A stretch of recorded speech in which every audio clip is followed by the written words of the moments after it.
Our special keynote speaker this afternoon was only made possible through this working partnership and collaboration with the University of Texas at San Antonio. So I want to, if you can, we want to show some video clips here from UTSA.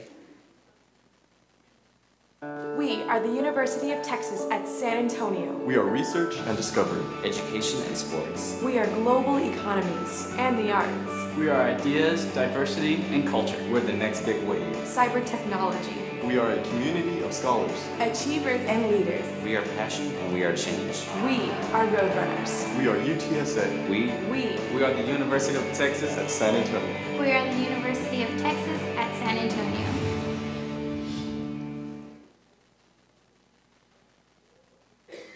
One more.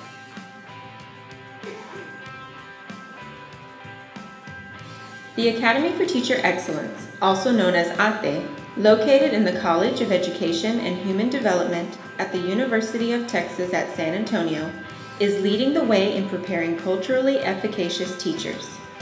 As a 2012 Examples of Excelencia finalist, ATE is a nationally recognized leader in preparing teachers to work with diverse student populations and increasing the number of culturally and linguistically diverse students who enroll and graduate with bachelor's and advanced degrees in education.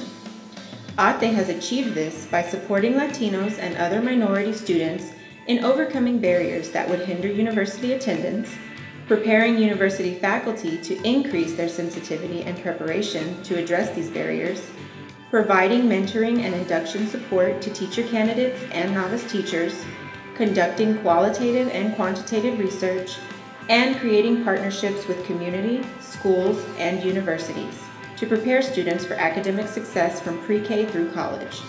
To learn more about the Academy for Teacher Excellence, visit the ATE website at ate.utsa.edu or come by our office at the UTSA main campus in San Antonio. All right, thank you. Dr. Margarita Machado Casas is an assistant professor at the University of Texas at San Antonio in the College of Education and Human Development, Division of Bicultural Bilingual Studies. Dr. Machado Casas completed her PhD at the University of North Carolina at Chapel Hill and was awarded the Impact Award for her research on transnational migration trends of newly arrived immigrants in the U.S. South and its effects on education.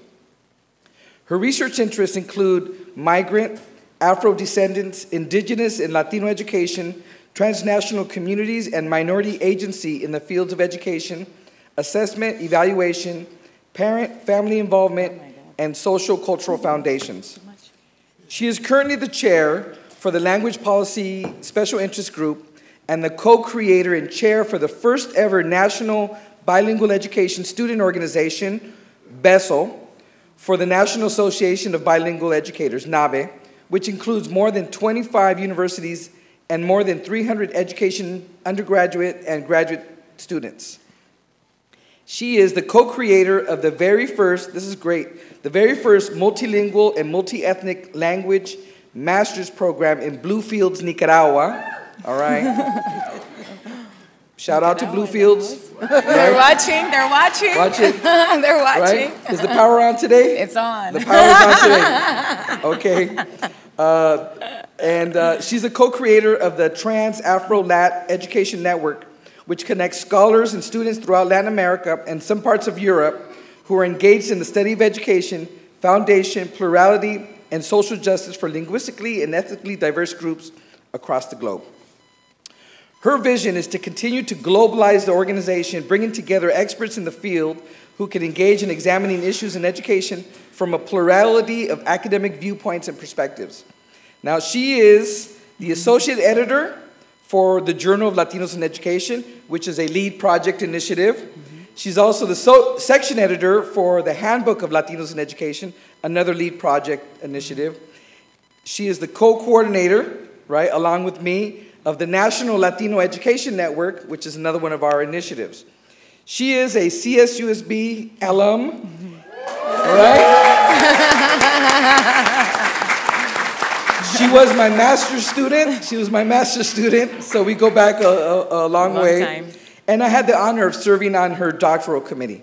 So, ahí te va, doctora. Ándale. Gracias.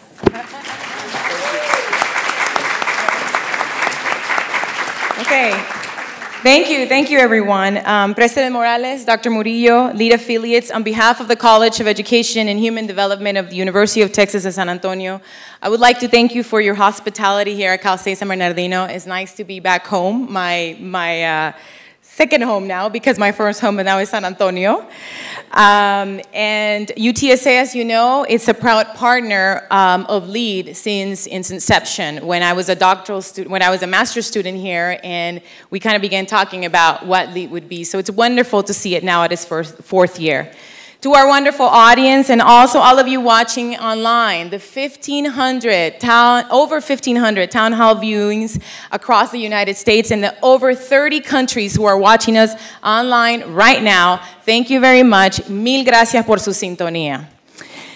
Woo! For me, it's truly an honor to be sharing the stage with San Antonio Mayor Julian Castro and a wonderful, wonderful scholar and community leader in the state of Texas, Dr. Ellen Riojas Clark. Dr. Ellen Riojas Clark will serve as the moderator for the panel. Dr. Ellen Riojas Clark is a UTSA professor emeritus. She holds a PhD from the University of Texas at Austin and an MA from the University of Texas at San Antonio and a BA in the elementary education from Trinity University. Dr. Clark served as the educational content director for the nationally acclaimed Scholastics Entertainment PBS children's cartoon series. The 65-episode program, Maya and Miguel, is focused on promoting the value of a culturally diverse society and bilingualism. In addition to the writing of books, reviews, travel articles, she does it all. She has written over 70 academic articles. She's the co-creator of the University of Texas Academy for Teacher Excellence, a center that has housed hundreds of Latinos in the STEM fields. She is a mover, she is a shaker, she is a San Antonio native, she's a key Latino figure, and for years has fought for the educational rights of Latinos and language minority students across the state of Texas and the U.S. So thank you very much for being here in the Inland Empire. Okay. And now to our keynote, Mayor Julian Castro. Who could forget the moment in history when this mayor, the 38-year-old Julian Castro, graduate from Harvard and Stanford, the youngest mayor of a top 50 American city, gave the keynote address at the National Democratic Convention, the Democratic National Convention. Who can forget that moment? Woo! That's right. It was truly a proud moment for all Latinos who, for the first time, are seeing a more positive portrayal of Latinos in the U.S. In his bilingual speech, Mayor Castro pointed out several aspects that were unspoken truths about the Latino diaspora in the United States.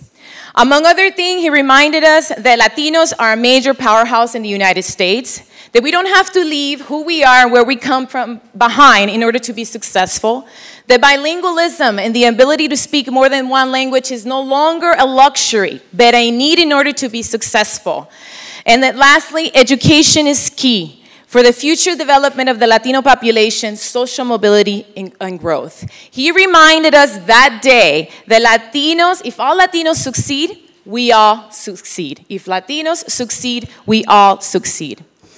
But what was more impressive about his speech at the DNC was that these words were coming from the twin son of a Latina community activist, a leader of the Raza Unida, born and raised in the West Side barrios of San Antonio during a time of the civil rights movement.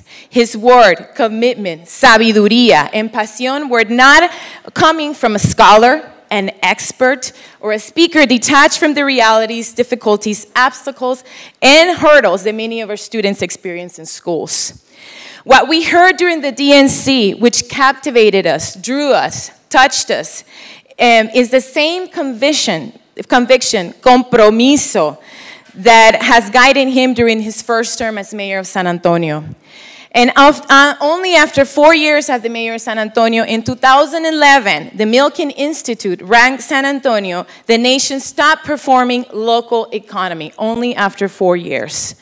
Since becoming mayor, he has begun what I call a bridging process, creating puentes among very disconnected segments of our city.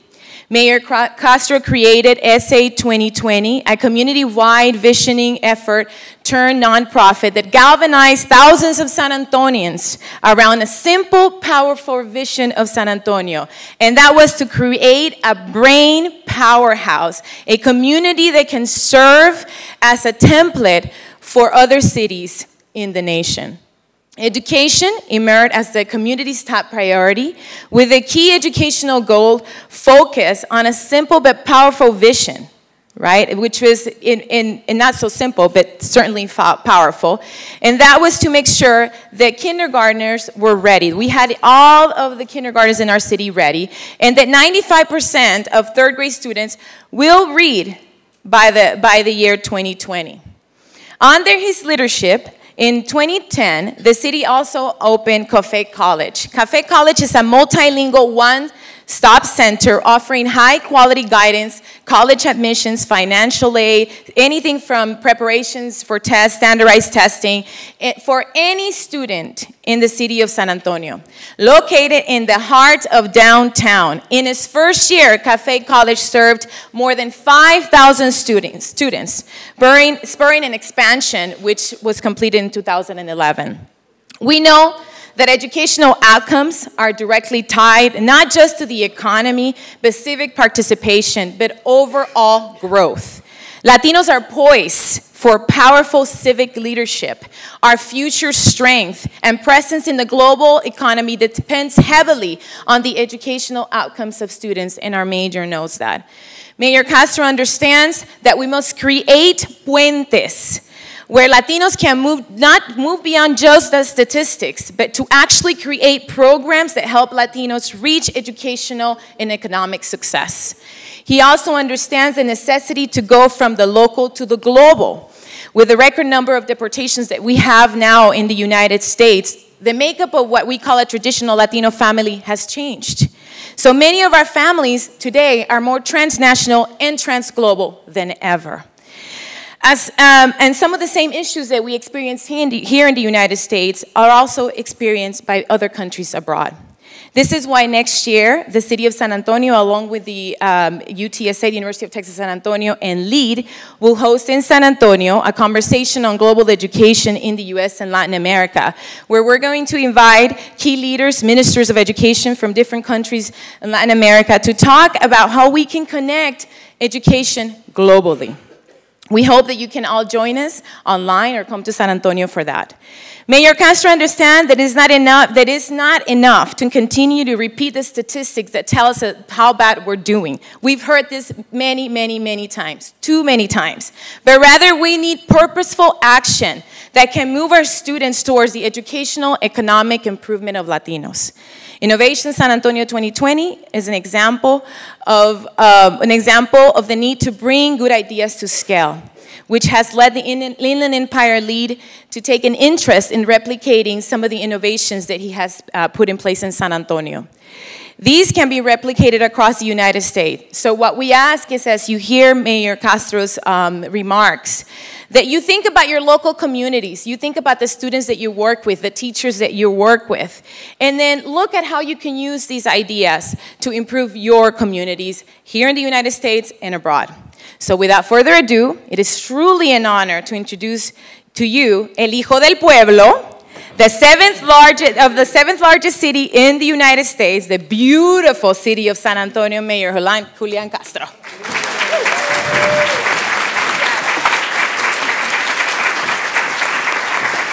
Thank you very much, Dr. Machado, and thank you, Dr. Clark, and to President Morales. It's great to be here at CSU SB. Yeah. I knew I had to get that right. Thank you all very much for having me, and I want to congratulate all of the organizers of this LEAD Summit for a fantastic event. Give yourselves a round of applause for putting this together. It is great to be with you today to address such an important component of success for not just the Latino community, but the United States of America in the years to come. I come from San Antonio, Texas. San Antonio is now the 7th largest city in the United States. It's the 2nd largest city in Texas behind Houston and the 5th fastest growing big city in the country. It has more than 110,000 people enrolled in college and graduate school. So even though it's not thought of as a college town, in fact, it has more college students than 9 or 10 states in the United States. Now, granted, that includes places like Delaware and South Carolina and so forth, but they're still states.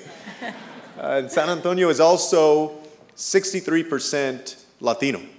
It is the most Latino big city by population in the entire country. And in that sense, it reflects a look at the Texas and the America of tomorrow. In very real ways, it's a laboratory. If we can get things right in San Antonio, it bodes well for what we can accomplish in Texas and, of course, places like California, New York, and throughout the country. The fact is that after the 2010 census was reported, in journalism and in communities across the United States, there was this kind of collective taking of a breath and an assessment of what the fantastic growth of the Latino community means for the future of our country. On the one end, Dr. Clark and I were talking about Arthur Schlesinger just a few moments ago. About 25 years ago, he wrote a book called The Disuniting of America. The idea that as America grew more diverse, would we face a future where it got balkanized according to ethnic groups, different languages, different perspectives, different backgrounds that didn't truly have a common thread. On the other hand, we have the history of what has actually happened with the Latino community, a history of terrific military service, of service in law enforcement, of family values, of faith, of hard work, of the same kind of aspirations, dreams, and values that have made America great. The question is, though, with the tremendous growth of the Latino community, will we fundamentally be the asset that we can be in a 21st century that is more competitive for the United States than it ever has been, one that demands more brain power, more young people who can manipulate the technologies of the 21st century? Or, if not invested in, if current trends continue, will we be an albatross? A community that ends up bringing down the rate of graduation, of college attainment, of income level. I believe that we're going to be an asset.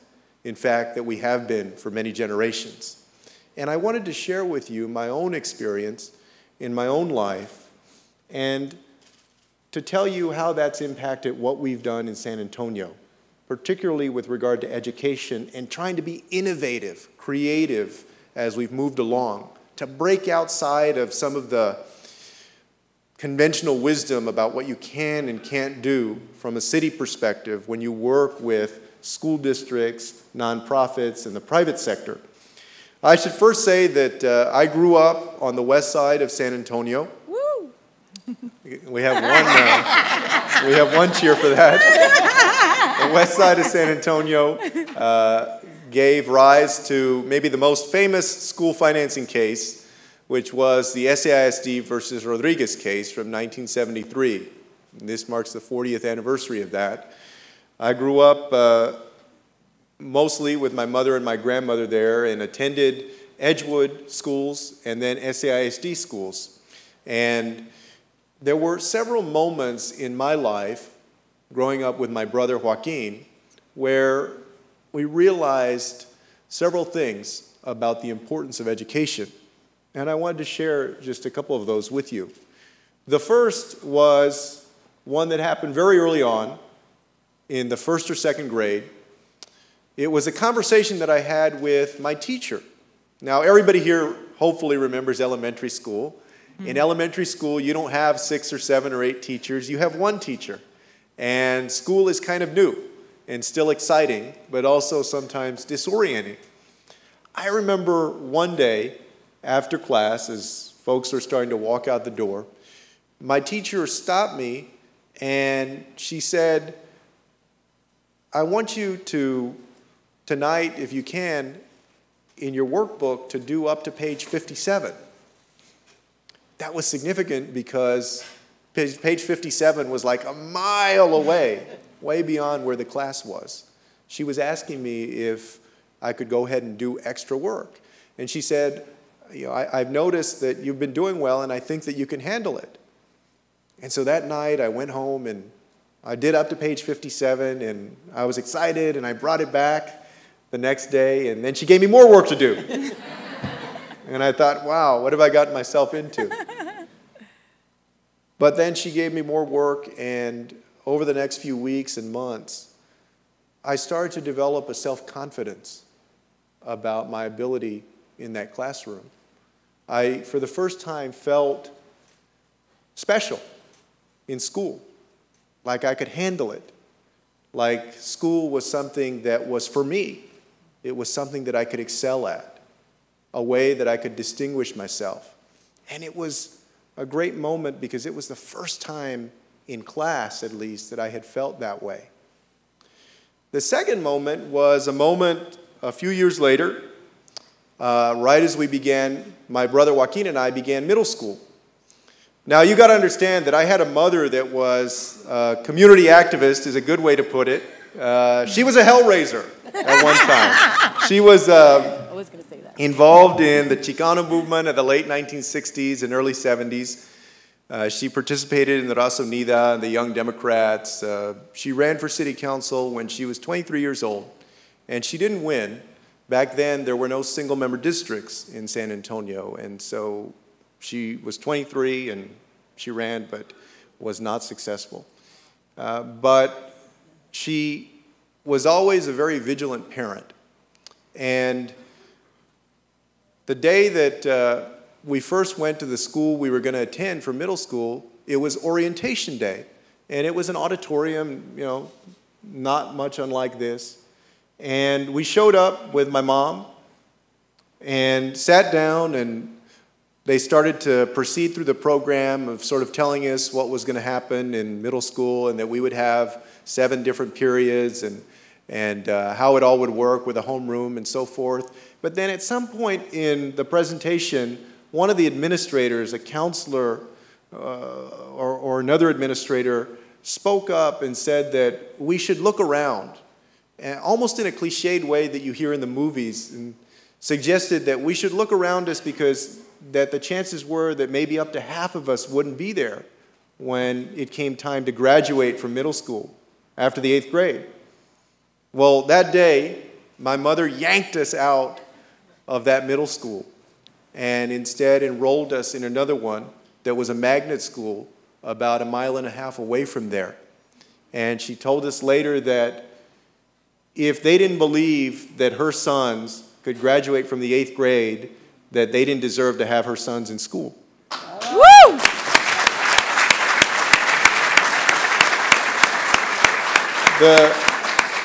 The third moment was actually after my brother and I had graduated from college and then from law school. We decided to come back home, and by this time I had decided to get into politics and also to practice law. And for any of y'all who have taken the bar exam, of course after law school, you know that it's quite an ordeal, but you get through it. And then the way that you find out whether or not you pass the bar exam is that if you see your name on a list on the internet for the State Bar's website, then you cheer. If you don't see your name, you have huge problems. You're going to have to take it again. So my brother Joaquin and I saw our name that day on October 30th, 2000, and then the following day, I went to go have a celebratory lunch with Erica, who I was dating at the time, who is now my wife. And I got there probably around 11:55. I was a little bit early, and there was a podium like this, and a young woman, a hostess that must have been about 19 or 20 years old. And I told her that I was a little bit early and that there would be two of us for lunch. And then I kind of stepped over to the side. And y'all might think that people in politics are always very loud, like that they're extroverted. Sometimes that's true, but I'm actually pretty quiet. Both my brother and I are not, the loudest folks on earth. But today I was feeling great. I had just passed the bar exam. I thought that was the last test in my life that I was going to have to pass. That was before I had a kid. So I couldn't help myself. I blurted out, since I was just waiting there, I blurted out, "I just passed the bar." She said, "Oh, you're going to be a bartender?" And after I explained to her that no, I was actually going to be an attorney and so forth, I stopped laughing. And I remember that moment because it was very funny, but also in the back of my mind, it made me feel very blessed that I had had the opportunity to pursue my dreams and to achieve them. And that too often times, and particularly in the Latino community, that those horizons are still too distant for too many young people. That encounter with my first grade teacher reminded me about the power of teachers and moments to make a difference in the lives of young people. It also taught me something about the value of ensuring that each and every young person gets off to a great start in education. That the best way to ensure they succeed is to make sure they never fall behind in the first place. And that middle school moment taught me the value of parents, or someone who will be like a guardian angel or a shepherd to a student to ensure that they reach academic success. And I've tried to take those lessons and to put them into work in San Antonio. You see, I fundamentally believe that brain power is the new currency of success in the 21st century global economy. That those cities, those states, those nations that cultivate it are going to be the ones that prosper, and the ones that don't are going to fall behind. I believe that education is inseparable from economic development, that the two in this 21st century go hand in hand, that you truly can't be pro-business unless you're pro-education. And more than just talking about it, in San Antonio, we've sought to innovate, to do something about it, to put aside the kind of politics that you might see in Washington, D.C., where people just fight and blame one another, and actually roll up our sleeves and come up with good ideas and fund them. In 2010, we kicked off Cafe College. We did that because Cafe College is basically a one-stop center in downtown San Antonio where any student, no matter whether their parent makes $250,000 a year or $2,500 a year, whether they're in public school, private school, homeschooled, can go and get great advice on admissions, on financial aid, free ACT and SAT preparation courses, help filling out the FAFSA. We did that because we realized that the ratio of students to counselors in our school districts is 420 students to one counselor. So the idea that as a young person you would go in there and get this sagacious advice after sitting with your counselor for 2 or 3 hours, that's just not happening in our school system. And we recognize that for too many of our young people, they don't have a parent that went to Harvard. They don't have a parent that went to college, oftentimes. Not only that, many times their parents are more intimidated than they are about the college application process. And so we set up this beacon, this safe haven, this place where everyone can go if they have a dream about getting a higher education, They don't have to ask, well, where do I go get that? They know that they can walk in the door at Cafe College and have their questions answered at no cost, with a lot of one-on-one attention.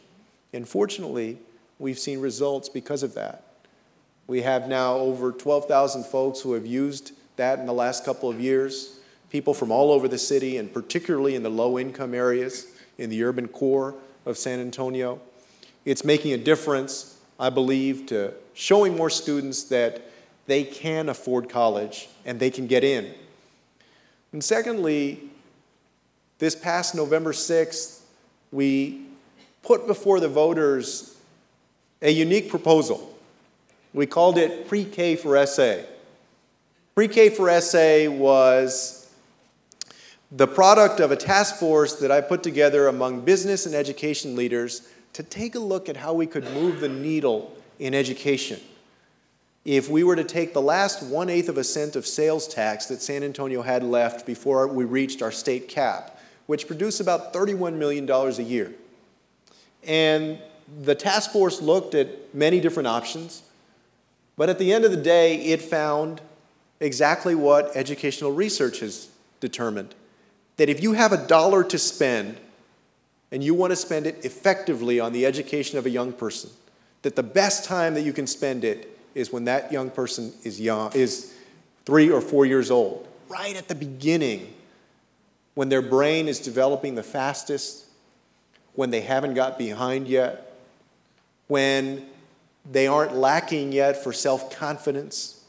Think about how many times you've walked into a classroom or been around 3, 4, 5-year-olds and you ask them what they want to be, and they say they want to be an astronaut, or they want to be a doctor, or they want to be a teacher, or they want to be LeBron James.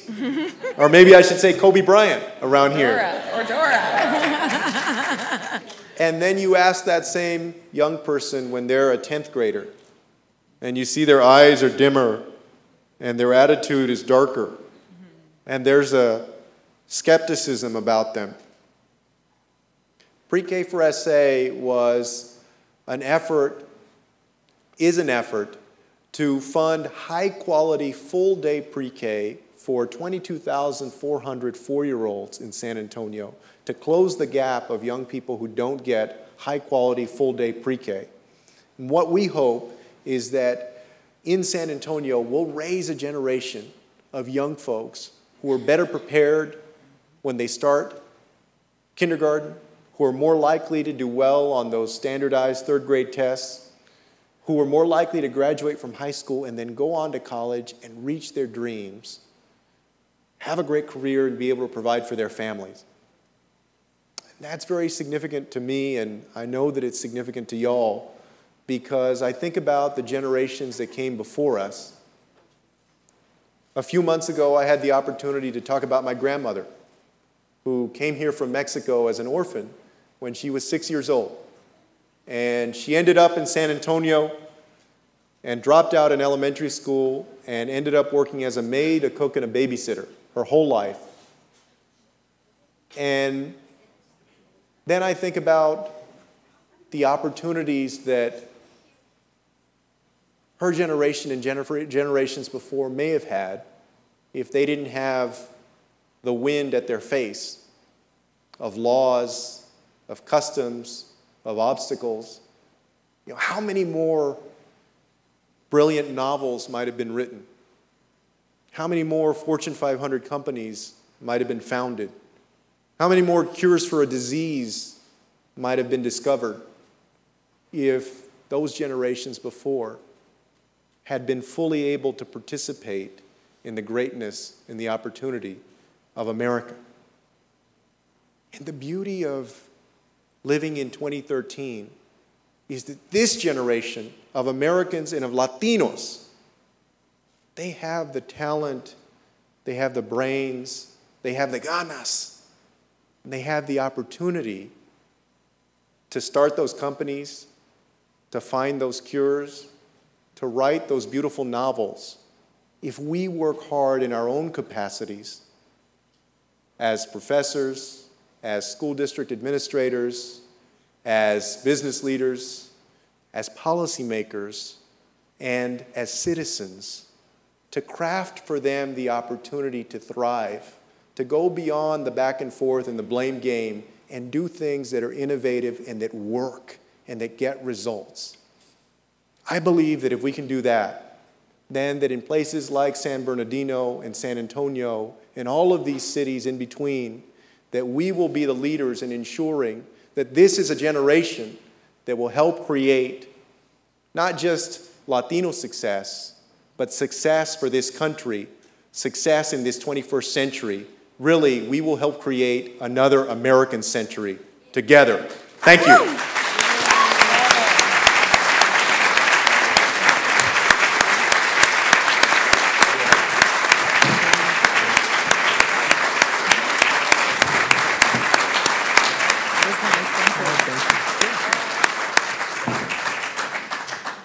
Qué orgullo ser de San Antonio. Gracias, Mayor Castro. And I am so pleased to be here and to welcome you to my hometown also, San Antonio, next year. I'm the moderator, but at heart, I'm really the mera tamalera because that's what I'm really known for in San Antonio.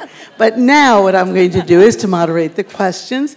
We have 3 sets of questions, those that will come from the audience here and those that will come from online or on site. So I welcome you to come forward with your questions. We're going to limit them, and Mayor Castro will come up and answer the questions. So do we have a first question? Social media And question. social media question is the number 1, right?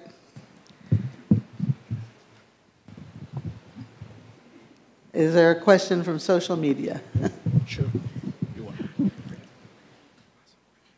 Well, there is one from our online viewers from Grupo Amistad. The question is, what can the cities and towns do to give voice and empowerment to local barrios near universities like, say, the cities and towns in Texas?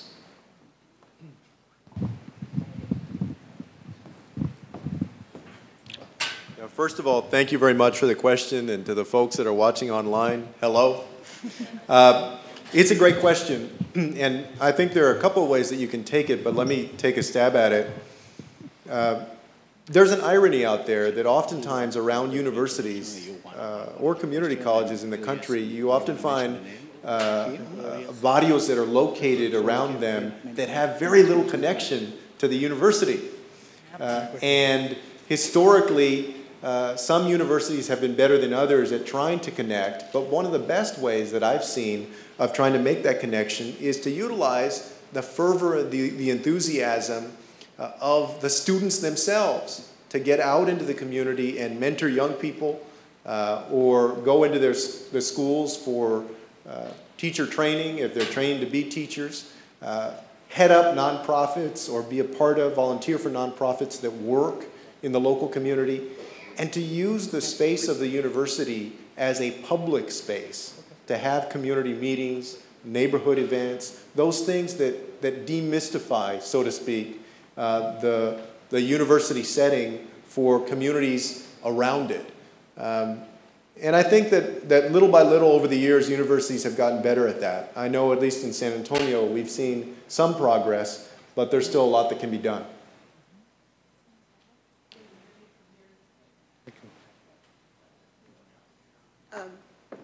Now we'll take a question from the audience, please. Good afternoon. My name is James Aragon. I'm a counselor and professor at Pasadena City College, and I coordinate the Puente Project. And I'm going to be in San Antonio next week, actually helping train your faculty at your community colleges to implement the Puente program in Texas. So that's going to be a great honor to extend from California to Texas. So, but my question would be, Mr. Mayor, is what would you say to our current mayors that are actually the process of being elected in Los Angeles in particular? What words of wisdom would you give them to really put into action to effectively cause change, and specifically for our Latino youth in higher education? I would say a couple of things. I mean, my general advice that was the best advice that was given to me was that I think is true in any position of responsibility is to make sure that you prioritize very well, you use your time well. The thing about being in office, especially in a city like Los Angeles, is that if you did everything, if you went to all the events and took up all the requests, you'd do a lot but really accomplish nothing. And so you have to set out your vision for the city and then what you want to actually spend your time working on and do that. But with regard to the substance, the heart of your question, I would say that we need to explicitly link the educational achievement of our community to the economic development that we want to do, we want to accomplish. And in San Antonio, that's what we've done. We've very explicitly linked education with economic development, not just by passing pre-K for SA, but also a few years ago we set up something called the Alamo Academies, which basically works with companies like Boeing and Lockheed Martin and our community colleges and high schools to train high school students who want to get practical experience at one of these companies and also get college credit so that as soon as they graduate from high school, they can both work and or go directly, they can both work at that point or complete their education or do both in the evenings and so forth.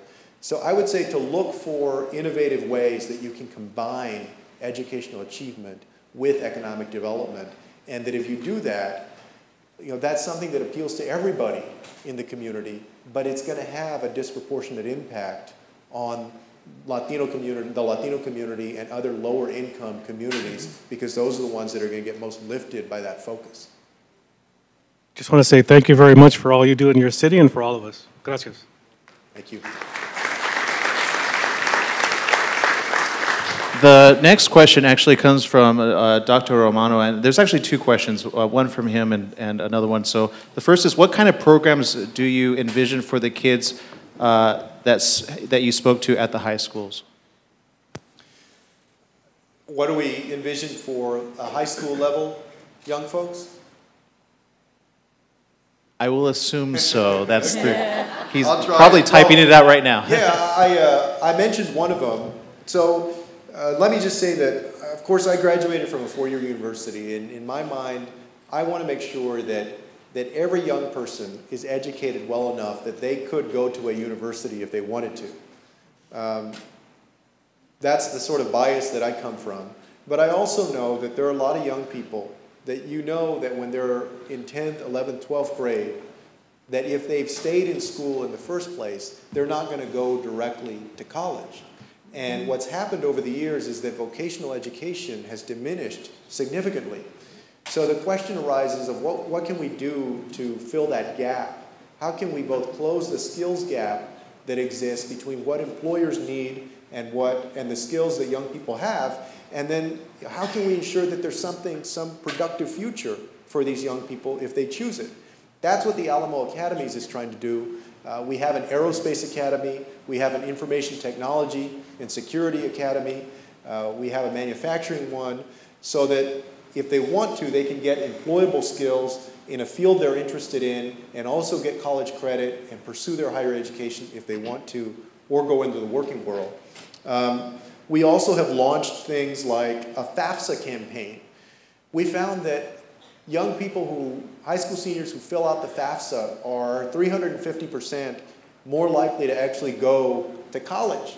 The problem is that in low-income urban communities, in our Latino community, I mean, that describes so much of the Latino community, the rate of filling out that FAFSA is so much lower than the mainstream. So we have a citywide campaign along with the Chamber of Commerce and some nonprofits to get more families to fill that out, to use the VITA model, if y'all are familiar with that helps people fill out their income tax forms. Well, this focuses on FAFSA. We did it for the first time last year, and we had about 1,925 families take advantage of it. And the rate that the FAFSA was filled out for Texas was 44% of folks who were eligible to fill one out filled one out. In San Antonio, it was 47%. And so we're doing it for the second year this year, and we expect it to grow even more. And the second question comes from Washington State University Pullman. Go Cougars, they said. Will you be running for governor? No. No. There is a governor's race in 2014, but I've already said that I'm not going to run. Maybe I'll let my brother do that.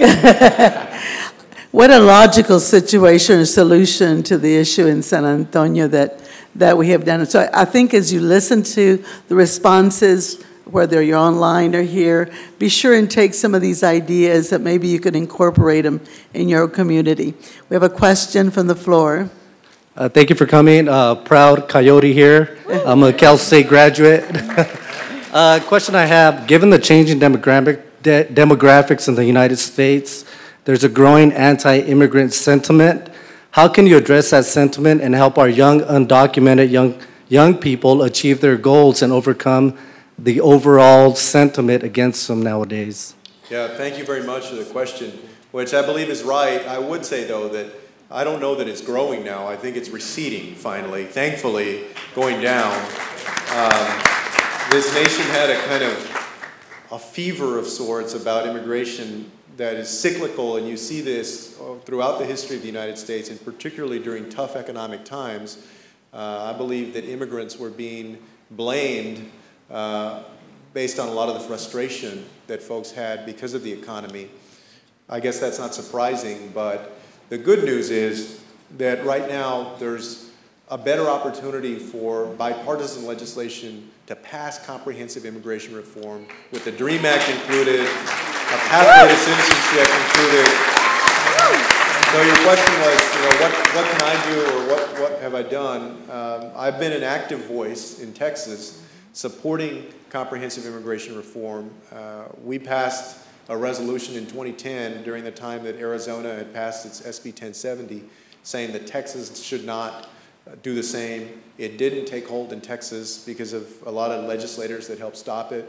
I testified about a month and a half ago before the House Judiciary Committee when they held their first hearing on immigration reform, encouraging them to take up the framework that the president has put forward and the compromise, hopefully, that's there to be had with the Gang of Eight in the Senate.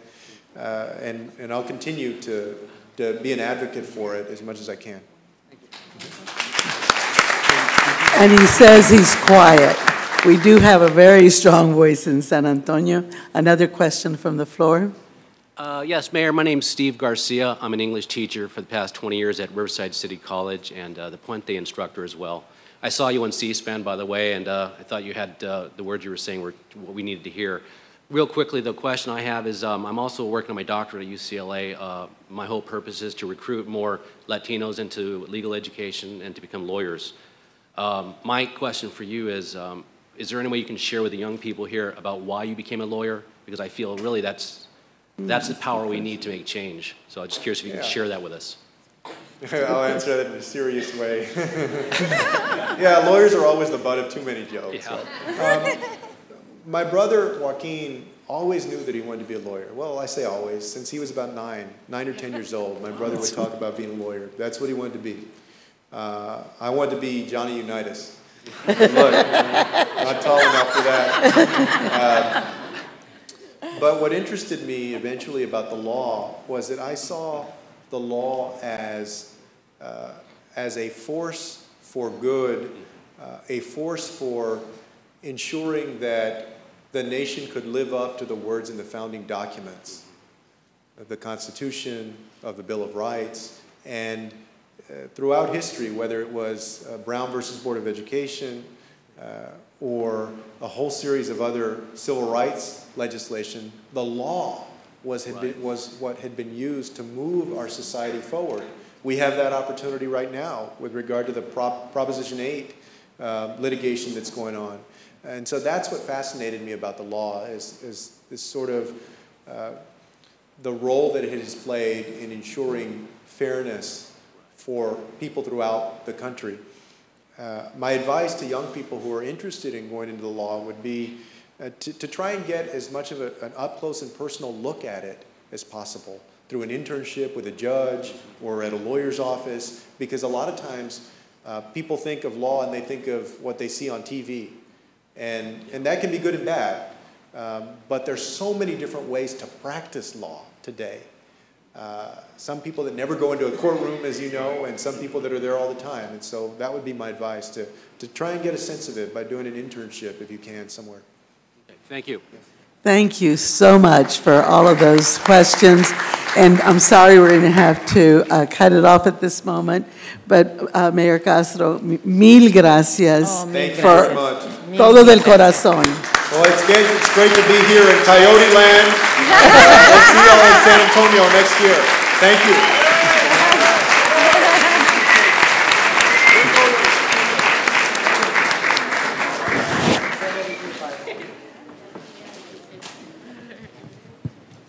Mayor Castro, for your commitment to education, particularly since entering your public life. Your work, we believe, embodies the ideals that led to the creation of the LEAD Summit and the directions and actions that have resulted.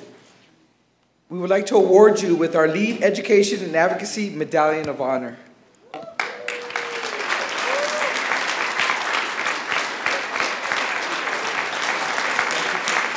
You want to say a few more words?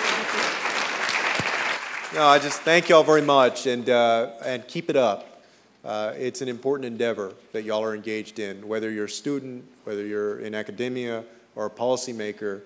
This is important for the future of the Latino community, handing that baton of success to the next generation, but also because our fate is America's fate in the future. Thank you. Thank you once again. Let's do a unity clap. You guys know the unity clap? Come on.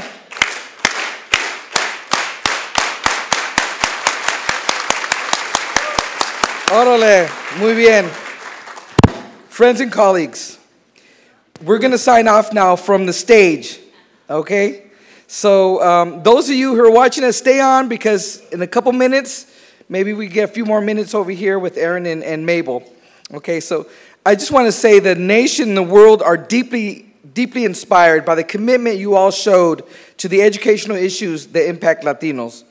Today, Wednesday, March 27th, 2013, we collectively made tremendous history in the observance of Latino Education and Advocacy Days. You all were part of it, and yet we crossed more borders. Ahí está. Ahí está. We crossed more borders. Okay. Thank you to each of you. We hope that we have added yet another grain of sand, un granito más de arena. Muchas gracias. Y con eso nos despedimos for now. Colorín colorado, este cuento se ha acabado. Gracias. Okay, so we're going to take a group picture. Lead folks, let's come up and take a group picture. Then we'll send them your way.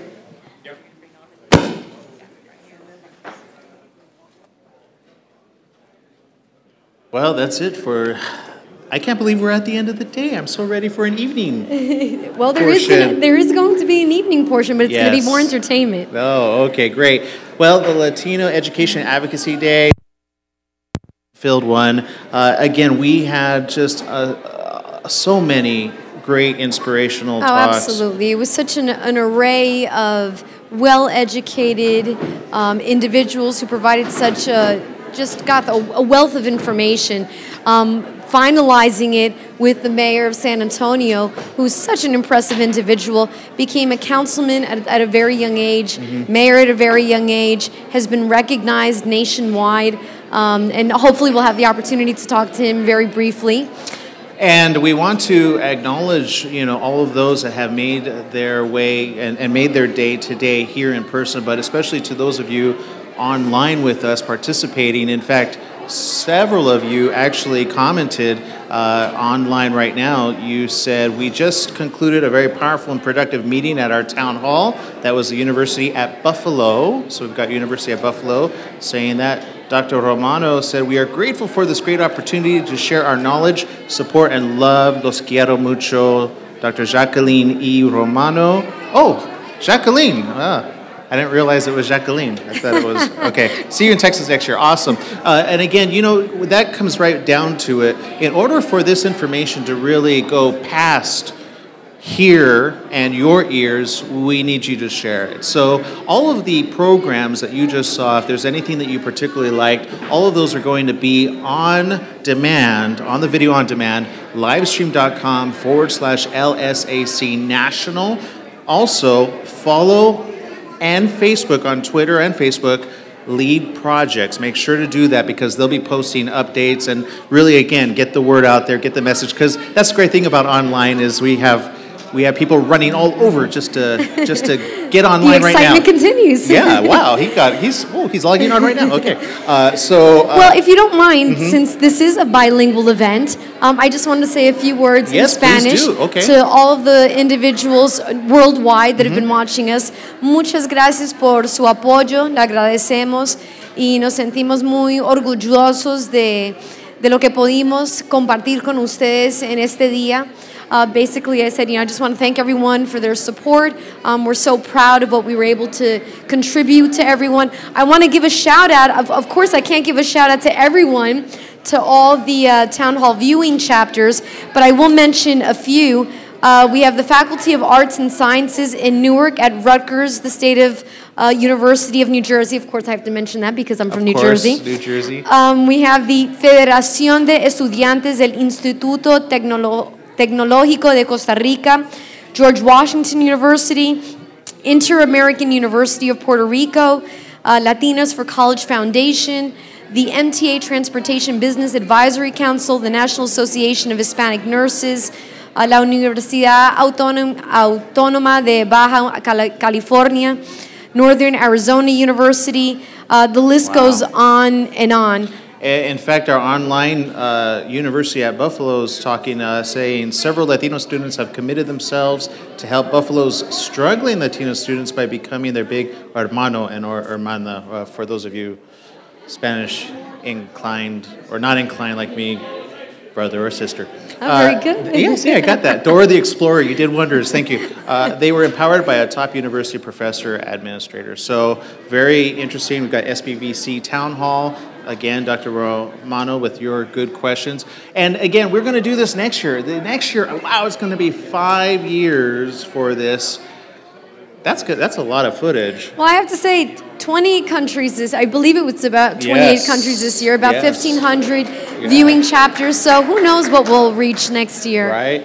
I never get into that group picture. I always miss that group picture. That's all right. Well, you're too busy over here on camera. Okay, this is more important. Okay, that's we need to talk to our viewers. They've taken the time. And we also want to give a shout out to the people behind the cameras. We want to, our cameraman for this, Kirk.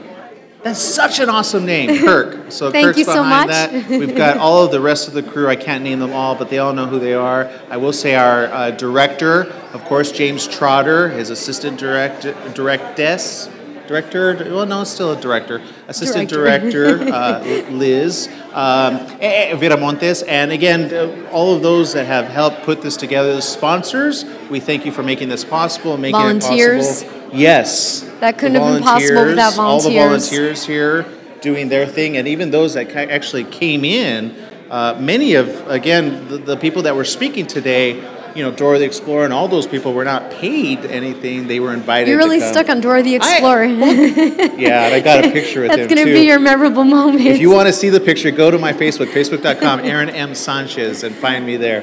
But essentially what you're saying is very important, that all these individuals have really taken time out. I think you have a good interview coming up right here. I'll let you talk to him. And one of the individuals who took time out of his busy schedule to join us, thank you so much. It's such a pleasure.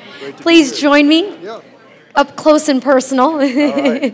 Well, I guess one of the questions I wanted to ask you is, what was your driving force when you were, you mentioned that your brother first talked about being an attorney at a young age, but what was your driving force eventually to kind of go down that same path? That I recognized that the law had been this great equalizer in our country's history. Brown versus Board of Education. I grew up in the Edgewood and SAISD school district. It had been part of this litigation on school finance called SAISD versus Rodriguez. I just saw the law as fascinating because it helped give people opportunity. And we're seeing that again right now with the Proposition 8 litigation that's before the Supreme Court. So that's what originally interested me about the law. You know, with the Latinos, we always say, you know, it's unfortunate that we don't see enough of them succeeding. We know the potential's there, but we just need them to kind of get past certain hurdles. What were some of your role models growing up? Well, I had a very strong mother. She was definitely one, and she had had the opportunity to go to college and graduate. But I also had some good teachers along the way. I had a great second grade teacher, a couple of great middle school teachers, and I used to love to read about Cesar Chavez, about Bobby Kennedy. So I looked up to different people, but I had at home a mother that was always very vigilant and very involved in my education, and that helped out a lot. What were some of your thoughts, like your first accomplishment, or maybe one of your first major accomplishments was passing the bar?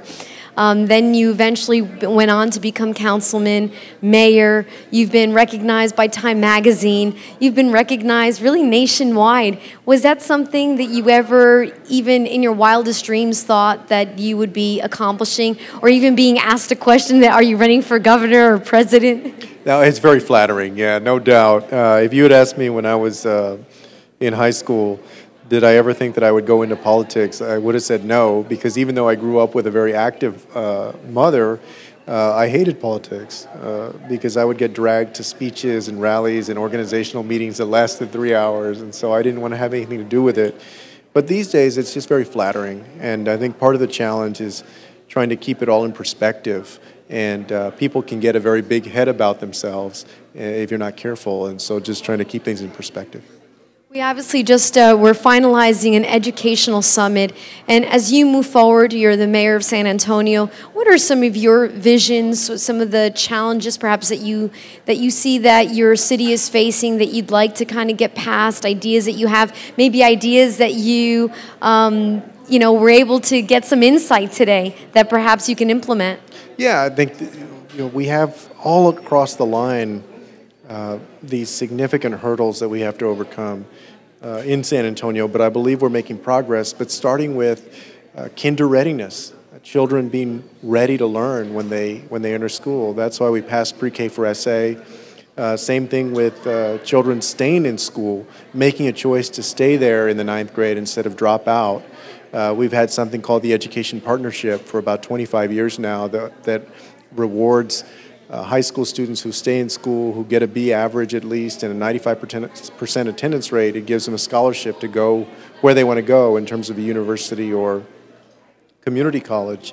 And then I think one of the things that we haven't looked at yet, but we need to look at more, like every community, is college completion.